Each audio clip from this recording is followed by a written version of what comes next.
G'day, folks. Today I thought I'd get out my trade review and free agency review for the 2023 AFL off-season. To start off with the winners, for me there were two absolutely clear winners.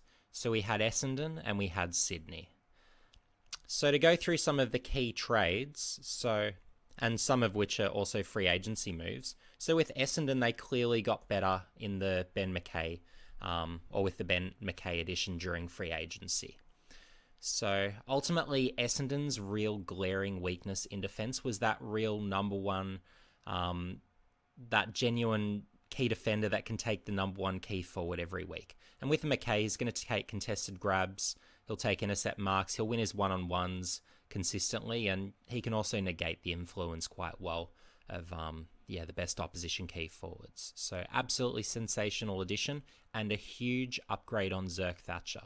So this is the type of addition that they needed. And Essendon, to their credit, they have a really good mix of general defenders, but it's really that genuine number one key defender they've lacked. So meaningful list addition from that perspective. They've also added Goldstein, who is a really underrated addition as a free agent. And he's a veteran, but with that said, he's got the durability. So durability is the best ability, as I've always said. And additionally as well, he's still very productive. So my personal opinion is he's still got another couple of good years ahead of him. And look, Essendon probably isn't the ideal destination for him in the sense that Goldstein's always played his best footy when he's been playing something along the lines of 85% ruck time. And if you've got Draper in the same team, well, that's not a realistic picture.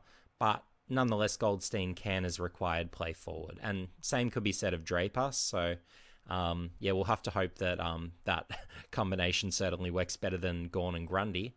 But with Goldstein, he will certainly provide a very strong veteran presence, which Essendon, they need a bit more of that, honestly, where they've got a few good, talented young players, but they do need those solid veterans. And having a coach like Brad Scott bring in someone like a Goldstein who he knows has that experience and will be a good locker room presence, I really like that as a cheap addition. So... and the other addition that I was really impressed by with Essendon is Dersma. So it's not a heap to give up for him, but again, it's filling another glaring need. Essendon have really needed that really good wingman, and with a Dersma, at least when he's healthy, he is really good by position and can be a difference maker. We saw his early career success, so he's certainly someone that I'd be pretty happy to add if I was an Essendon fan as well. So if you're adding the likes of McKay, Goldstein, and Dersma to Essendon's best 22, maybe they're a top 8 team. They could even potentially win their first final since 2001. So ultimately, the big picture view is, well, these are the types of steps that Essendon really need to make to be that better team at the very least and really take those steps forward. So credit to them for, really targeting players that improve them in positions of need, because it means you can go to the draft and then actually pick up the best available players. So that's always the trick there. Fill your needs in trade and free agency and get the best players. But on to Sydney. So the big addition obviously was Grundy, and with the retirement, of course, of Tom Hickey, it was an absolute need. And Melbourne were lucky they got out of it where they don't have to pay any of Grundy's salary, but of course Collingwood is still paying that substantial amount. So, you'll have Sydney not paying too much, which they'll be no doubt happy with. But big time addition, still a very good ruckman. Champion Data was saying earlier in the year that based on their analysis, Grundy, at least to that sort of early-ish stage in the season, was actually their top ruckman by a very fine margin, mind you. But it still says that he can still play. He was one of the best players in the comp going back a few years. Yes, he has taken a few steps back, but you put him on a Sydney, you give him that 85% ruck time, and he's going to play really good footy again. So if you're a Supercoach or AFL fantasy player, Brodie Grundy should be your first picked ruckman. Doesn't matter if he's an R1 or R2, pick him if he has a good preseason at the very least. So, great addition, and it's one of those steps where it really puts Sydney in contention.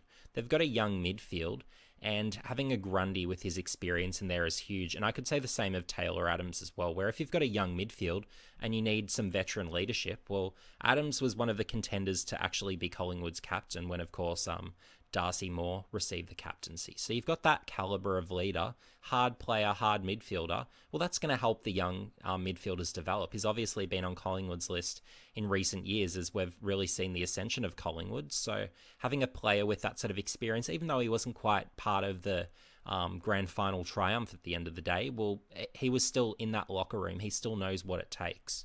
So, and Sydney in both the Grundy and Adams transactions, as you can see, it's not a heap to pay for still a really good footballer in both cases. So, yeah, well done, Sydney, for, those meaningful additions would be my feedback. But to go through the best individual trades, so I won't labour on with the Essendon and Sydney transactions, which really have been quite consistently good as my immediate feedback. And this is actually a move that I'm not aware of anyone actually suggesting is even a good move this trade period, but I'm actually going to go as far as to say this is the best trade executed over this trade period. So I'm going to say the Burgess trade, so Burgess to Adelaide. I think that is a terrific get for Adelaide. He was the VFL's leading goal kicker, and he's a really good key forward. A lot of people probably aren't aware of that because Gold Coast had him hidden in their VFL team where he wasn't getting those regular opportunities to get that senior AFL exposure. And then, as well as getting Burgess, Adelaide have actually managed to get pick 14. So they've moved into the first round with what is just 2 second-round picks. So you could justify doing 14 for 23 and 26 straight up, but then getting Burgess as well, fantastic. And look, Adelaide's front half is actually okay, but getting Burgess is actually a good addition. I think he's probably a best 22 player on quite a lot of teams. So, yeah, well done, Adelaide, on that value add. The next one I'm going to give credit to is actually Carlton. So the Hollands edition, I think, is an absolutely terrific one. And they paid next to nothing to get him. So if you can see here, well, they've moved down 2 spots. Well, that's nothing. And then a future third, and then getting back a future fourth. Well, again, very good there. So, and with a Hollands, I actually think Elijah is the better of the brothers. So he was drafted higher, and obviously why we haven't seen a lot of him, well, he sort of missed his first year or most of it or whatever it was with injury. But then he just hasn't received those opportunities for Gold Coast, unfortunately. And he's ready to play, whether it's as a mid, as a forward, with Carlton because they've got a stacked midfield and their outside stocks are looking quite good too. I think Hollands probably plays mostly across half forward, but you can rotate him in across a wing or into the midfield. You'll see a bit of that too. But he's a real sort of goal-kicking midfielder, really impactful offensively. So, I look forward to really tracking his growth and watching his growth.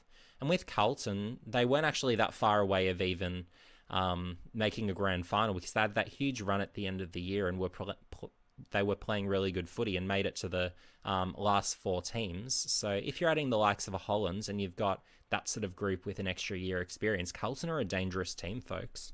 So, I'm not sleeping on them at all. I think they're a genuine premiership contender, and Hollands only helps their case. So, that should be well noted. I really like the addition of Flynn as well. So that's for West Coast. So they needed a genuine number 1 ruckman. Williams is not that guy. I'm sorry to inform you all at home, but Flynn is a genuine and able number 1 ruckman. So with Briggs establishing himself for GWS, well, Flynn ultimately wasn't a need.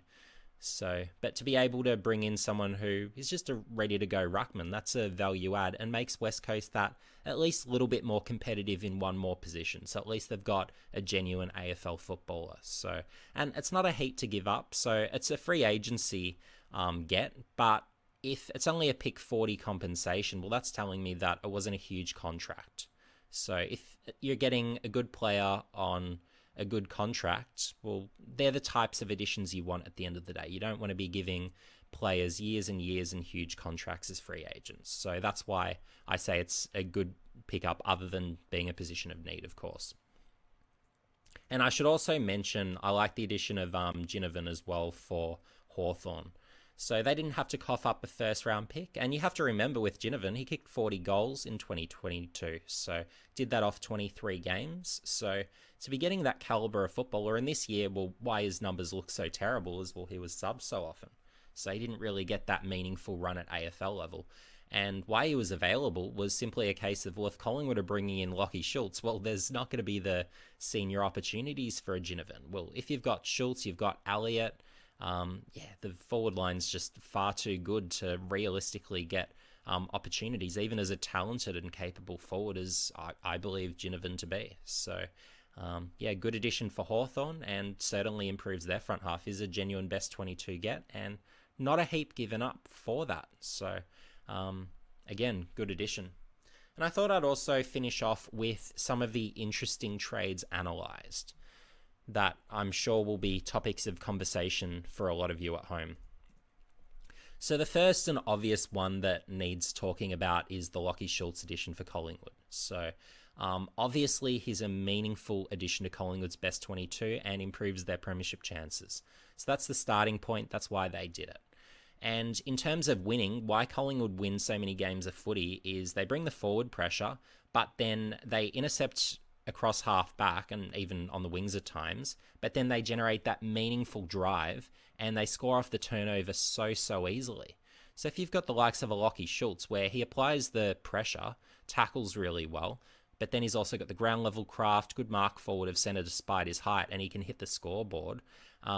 That's a huge value add. He's actually, in my opinion, a little bit better even than Jamie Elliott as a footballer. So, and that's on current level play. So, Collingwood have really added a good footballer.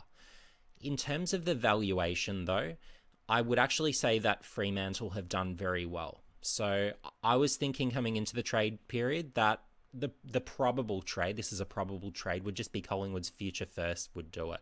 But credit to Fremantle, they held their ground and really made sure that they extracted full value. So well done Fremantle for doing that. Also getting the pick 34 in addition was, a really good get on their part. And the things to note with small forwards as well, historically, if you look at the draft, where do they typically get drafted? Well, a lot of the best small forwards have been picked, whether it's in the rookie draft, late draft, sometimes mid-draft. There's not that many who have been early draft picks. So you don't have to pay a heap for them. And with a Lachie Schulz, well, he was a mature age rookie. Or actually, he was a late pick as a mature ager, I should say, for accuracy's sake. So with those types, you don't really have to always spend so much for them. And you can have even like, say, a Toby Bedford for a GWS received for a late pick during the trade period. So you don't really have to spend up for established small forwards. But Collingwood are just going the premiership window method. So understandable methodology and also a natural game plan fit in terms of how Collingwood like to play and how they like to win. But the other thing to note as well is that whenever Collingwood have supposedly had their window open, they have gone for good players to try and improve their list, but it's never really worked out for them. So whether it's 2002 after losing that grand final, they bring in Shane Woden, well, that never led to a premiership. You've got after the 2010 premiership, Collingwood tried to really, I guess, maximise their chances during their window there by the additions of Tarrant and Cracker, so they thought that might help them. And look, they had a great 2021 season, but ultimately no premiership was gained. After Collingwood's grand final loss against West Coast, they went out to get Dane Beams, and they spent a heap for Beams, and yet that obviously didn't yield a positive result either. So hopefully, and Collingwood haven't, as it shows with Schulz, learnt from that, where you don't want to be paying overs just to really go the premiership window route, which they sort of have with Schulz, but again, it's understandable and he does sort of fit their profile. But that's sort of the slight hesitancy where I can't call it one of the best trades, the Collingwood edition of Schulz, but again, meaningful addition. As I was saying, he's even slightly better, at least on 2023 play, than Jamie Elliott. Not as extremely incredible as a marking threat, but actually quite a good mark for a small forward. And again, ground level craft, brings the pressure, scoreboard impact, you name it. So really good piece. So like the addition, but the price is high. So The next one I want to talk about, and this is a huge addition, is due day to Brisbane. So the disclaimer initially is his injury history is horrible. He's going to miss games more seasons than not, and that's to be expected. So you do have to be prepared for that, but if he is healthy, he's a meaningful difference maker. Great interceptor, and if Brisbane are playing the likes of whether it's Darcy Gardner, who I respect as a footballer, and I'd say the same of Ryan Lester, well, Duday goes past at least one of those. One of them has to be sort of moved out of the best 22, and Duday clearly comes in for one or the other. So I think that's a meaningful addition, and just with his intercepting work behind the ball, great leader, really well respected in Adelaide. So in all those respects, he's a huge value add for Brisbane and a meaningful addition towards winning, as you'd say of Schulz for Collingwood. So Brisbane are only loading up and getting better, which is a genuinely scary prospect for the rest of the competition. So I do have to make mention of that. Next addition that's interesting, and there won't be many more after this, is the Jack Billings to Melbourne one. So in a respect, I am disappointed for Melbourne in that they haven't been able to secure a genuine key forward this off-season. So they needed to go earlier for a Tom Hawkins. They could have said to Jack Gunston, hey, we desperately want you. We've got our premiership window open. Let's get you over to Melbourne because Hawthorn don't need you. They're going the youth direction. And they could have gone, whether it's Chris Burgess. There were opportunities out there. There's opportunities every off-season. You can even invent opportunities at times, but Melbourne haven't been able to add that key forward. Nonetheless, one thing they have done to their credit is they have introduced some class. So I have to give them partial credit, and Jack Billings can add to that. So he wasn't receiving games for St Kilda, but I think he can actually get games for Melbourne. So I'm suspecting some sort of combination of sort of wing half forward. He'll be rotating between the two. You can even pop him in a forward pocket and he can provide a bit of a marking target. So you've got a few options, but Melbourne do lack that bit of class and can use that addition. I was personally saying go out, get Jack McRae. I think that would have been the perfect get, but yeah, at least a Billings is adequate, I would say. And it's not a heap to spend, so yeah, I think Melbourne have done okay with that addition and ever so incrementally probably improve their best 22. Not guaranteed. I'm not saying he's a definite best 22 player, but he sort of fits Melbourne's needs and I get the addition. So I'll give them that degree of credit. And the last exchange that I thought I'd mention before I wrap up is this one. So you've got Coffield and Dow. I like them both moving clubs. So with a Coffield, he's had a few years of injuries. It's been really unfortunate because the talent that he showed before then was really good. So it would have been either, this is top of mind, it would have been either 2020 or 2021 when Coffield was actually healthy. He was playing a really good brand of football. So he was intercepting a lot. He was using the ball beautifully, moved really well. So they're the types of things that you want from someone like him. And with that sort of value add, like I was thinking at the time, maybe he's got the upside to be a potential All-Australian, plausibly. So in the future, just because he's got that mix of attributes and that talent. But of course, injuries have gotten in the way in recent years. But if he can get healthy, remain healthy, he's a value add for the Dogs. And the other piece moving, of course, Paddy Dow. So with Carlton, ultimately, they didn't have the midfield opportunities for him, so that's understandable. But adding him to the St Kilda midfield, I think actually helps the St Kilda midfield a little bit. So I think for the Saints, he's a best 22 piece. They obviously don't have the midfield Carlton do, but they really lack that burst of speed in the midfield. So you've got your industrious midfielders in the likes of Steele and Crouch. So having a Dow with that burst of speed as well as that ball-winning capability, I think will help. And with Dow, has been fantastic in the VFL. He's been playing to an AFL level for a couple of years now. So it's really just getting that opportunity at a new club that should really refresh him and should lead to regular senior opportunities is my personal take. So not a heap to spend either, as I'd say with Coffield for the Dogs. So we'll see how that goes. But yeah, I think both clubs have, in a way, improved and found best 22 players for not a heap to give up. So I think they're good additions.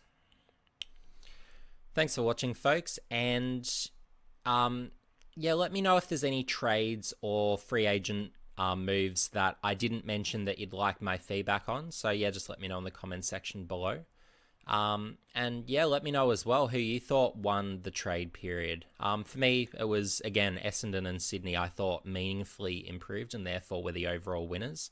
And it's probably a consensus call there, I'd imagine. But yeah, if it's not, well, yeah, let me know about it and let me know who you believe should have been the winner. But yeah, anyway, folks, see you in the next video.